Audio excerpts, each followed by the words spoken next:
In this episode, we move into a topic that may sound like quiet background activity, but it has enormous importance in real business operations.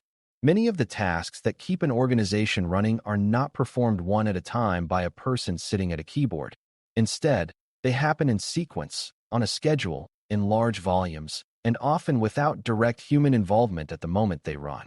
That is why job scheduling and production process automation matters so much for someone studying for the Certified Information Systems Auditor (CISA) certification. At a basic level, this topic is about how organizations make routine system work happen at the right time, in the right order, with the right controls, so that business services remain dependable and efficient. For a brand new learner, it helps to think of this as the planned movement of digital work behind the scenes. Reports have to generate, data has to transfer, updates have to run, files have to process, and systems have to complete repeated tasks in a way the business can trust every day. Before we continue, a quick note. This audio course is a companion to our course companion books. The first book is about the exam and provides detailed information on how to pass it best. The second book is a Kindle-only ebook that contains 1,000 flashcards that can be used on your mobile device or Kindle. Check them both out at cyberauthor.me in the Bare Metal Study Guide series. A job, in this context, is a defined piece of system work that performs a particular function. It might update records, move data from one system to another, create a report, back up information, apply calculations, or trigger the next step in a larger process. Some jobs are small and quick, while others handle large volumes of information and may take significant time to finish. The important point is that a job is not random activity. It is purposeful, repeatable work that the organization expects the system to perform in a known way. Job scheduling is the process of deciding when that work should run, under what conditions it should start, what it depends on, and what should happen if it succeeds or fails. A beginner might think this sounds mostly technical, but it is really a business issue wrapped in technical behavior. If the wrong job runs at the wrong time, a payroll file may be incomplete, an overnight billing process may miss transactions, or a morning report may present outdated information to decision makers. To understand why scheduling matters, it helps to see that not all system work happens in the same style. Some tasks are interactive, meaning a person starts them directly and watches the result in real time, such as logging into an application and entering a customer order. Other tasks are processed in the background, often in batches, where the system handles many items together after they have been collected. A beginner should see batch work as the digital version of sorting a large stack of papers after the office closes rather than handling each sheet the instant it arrives. This approach can be efficient because it allows the organization to group repeated tasks and run them during quieter periods or in carefully planned sequences. Scheduling becomes important because these tasks often depend on one another. A report should not run before the data update job finishes, and a settlement process should not start until earlier calculations have completed successfully. The order of work matters just as much as the work itself. Production process automation is the broader idea that routine operational tasks should happen through defined system logic rather than through constant manual intervention. In a production environment, the organization wants important recurring work to be dependable, repeatable, and less vulnerable to memory lapses or inconsistency. Automation helps achieve that by allowing the system to carry out tasks based on rules, schedules, triggers, or conditions that were designed in advance. This may include data processing, file movement, system maintenance, alert generation, message handling, or any other activity that occurs often enough to justify standardized control. Beginners sometimes hear the word automation and imagine advanced robots or highly complex artificial decision-making. But in this context, the concept is usually much more practical. It is about removing unnecessary manual handling from repeated operational work. The goal is not to make humans unimportant. The goal is to let people supervise, review, and manage the process while the system performs predictable repeated steps in a controlled way. One of the biggest reasons organizations use job scheduling and automation is consistency. Human beings are capable and adaptable, but they are also affected by fatigue, distraction, competing priorities, unclear instructions, and simple forgetfulness. when a repeated task depends entirely on someone remembering to perform it at the same time every day in exactly the right way, the organization is carrying avoidable risk. Automation reduces that reliance by giving routine tasks a defined pattern.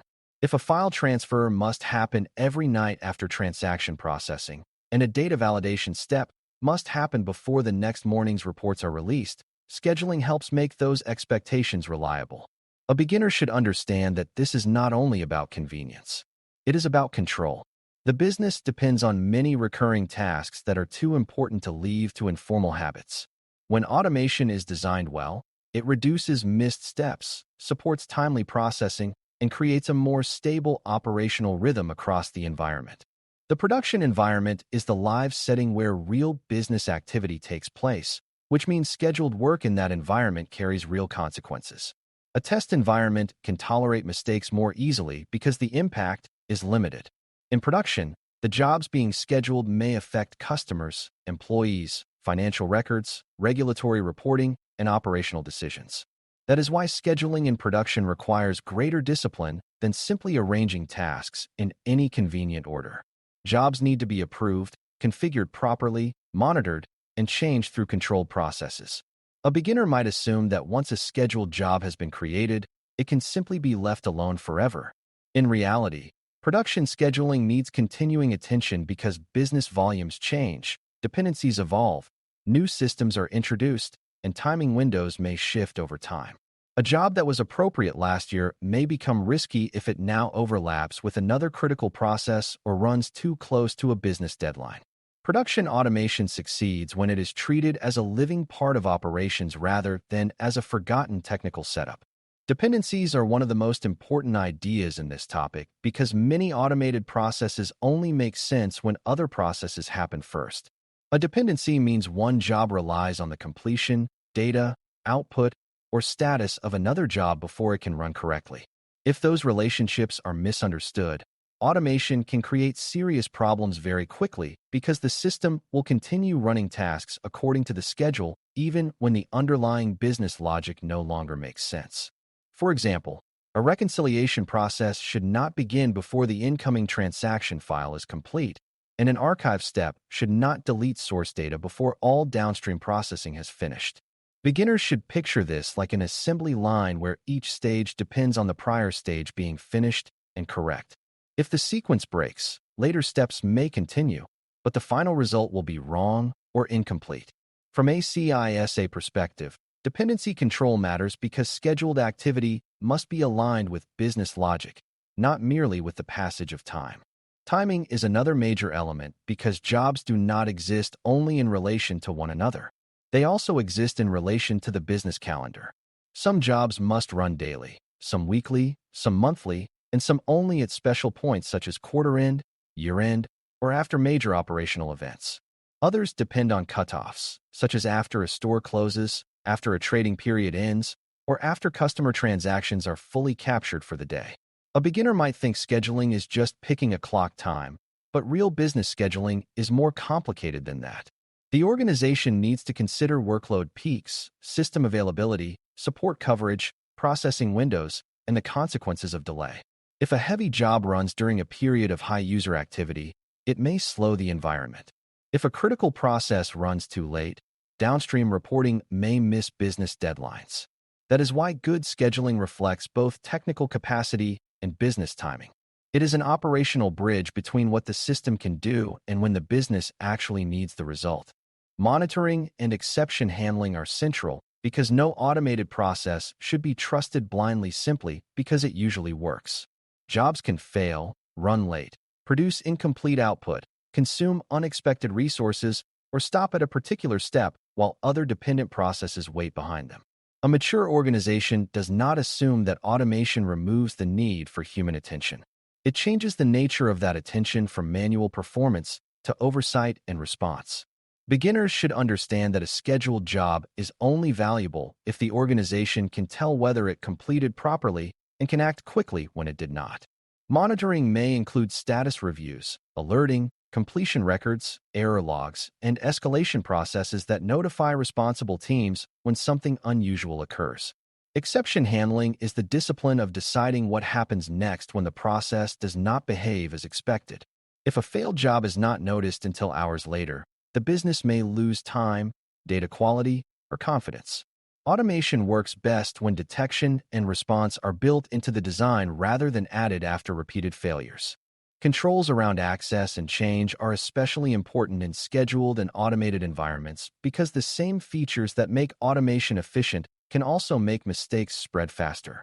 If an unauthorized or poorly tested change is introduced into a production schedule, the system may repeat that mistake on a regular basis and affect large volumes of data before anyone notices. Likewise, if too many people can create, modify, or bypass scheduled tasks, the organization loses confidence in whether processing is governed properly. A beginner should see this clearly. Automation is not automatically a control improvement unless the automation itself is controlled. Access to scheduling tools, job definitions, and production settings should be limited appropriately, and changes should follow review and approval procedures. Segregation of duties matters here as well, because the same person should not always be able to design, approve, implement, and validate a critical automated process without independent review. In the CISA mindset, the question is never just whether automation exists.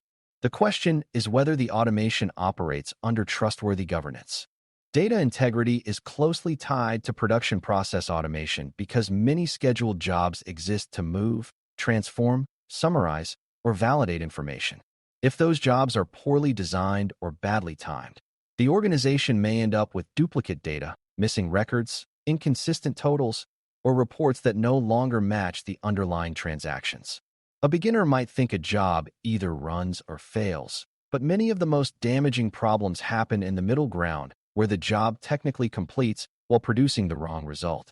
That is why validation steps, control totals, record counts, and reconciliation activities are so valuable in automated environments. They help the organization determine not just that processing occurred, but that the output remains believable and complete. This is especially important when jobs connect multiple systems through interfaces. A transfer that appears successful at one end may still create problems downstream if formats differ, records are rejected, or timing assumptions were incorrect. Good automation protects not only efficiency, but also the reliability of the information the business depends on. Resilience matters in scheduling and automation because production work must continue or recover sensibly even when the environment is under stress.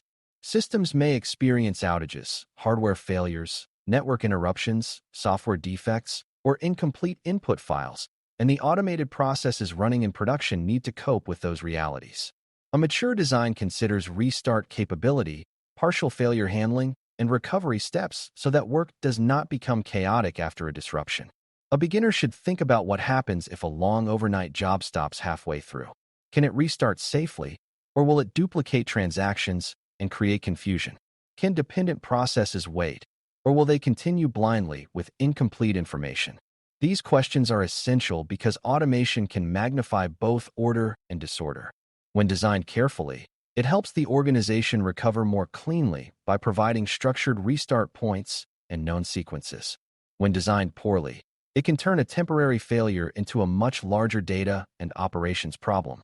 Business resilience, therefore, depends partly on whether automated production work can fail in controlled ways. There are several common misconceptions in this area that are worth correcting early. One misconception is that automation always means improvement. In reality, a bad manual process can become a bad automated process if the underlying logic was never sound. Another misconception is that once work is automated, people are no longer needed. What usually changes is that people spend less time pushing buttons and more time reviewing results, investigating exceptions, approving changes, and improving the process. A third misconception is that scheduling is only a technical operations concern with little business meaning.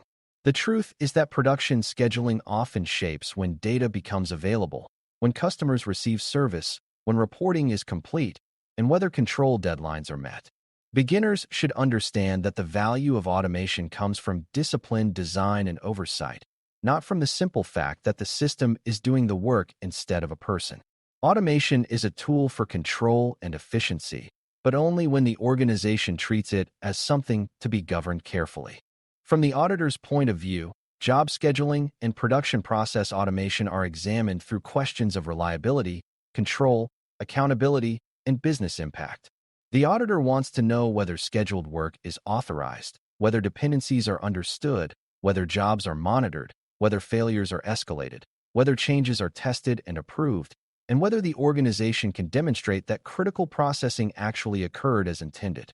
Evidence may include job schedules, run histories, exception records, access controls, change approvals, monitoring reports, and documentation of restart or recovery procedures. The goal is not to admire the presence of automation for its own sake. The goal is to determine whether the automated environment supports accurate, timely, controlled business processing.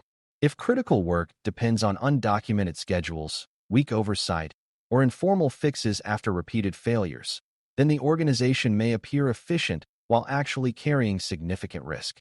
CISA often emphasizes this kind of thinking because strong operational control is proven by evidence and discipline, not by confidence alone. The central idea should feel practical and clear. Job scheduling and production process automation are about making sure important recurring system work happens when it should, in the order it should, under conditions the business can trust. These processes support daily operations by reducing reliance on memory, improving consistency, linking dependent tasks, and helping organizations handle large volumes of routine work in a controlled way. At the same time, they introduce their own responsibilities around monitoring, access, change management, exception handling, and recovery. When designed and governed well, automation makes operations steadier, faster, and more reliable. When neglected or poorly controlled, it can spread errors, hide failures, and weaken confidence in the information and services the business depends on. For exam preparation, remember the main lesson. Automation in production is not just about saving effort. It is about creating predictable, controlled, and supportable operational behavior, because that is what allows technology to serve the business consistently over time. Thanks for listening. For more audio courses, daily newsletters, and more, please visit baremetalcyber.com.